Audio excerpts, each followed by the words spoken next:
There was a big elephant in the king's palace. He had lots of food, but he felt very lonely. One day, a small stray dog came. The dog ate leftover food and stayed near the elephant. Soon, they became friends. The elephant was very happy now. He said, "Thank you, my friend." They played and spent time together every day.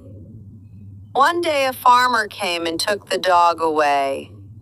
The elephant's best friend was gone. The elephant became very sad.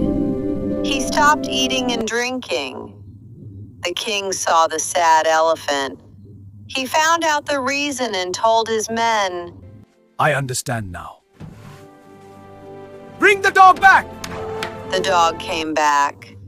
The elephant became happy again. They played together every day.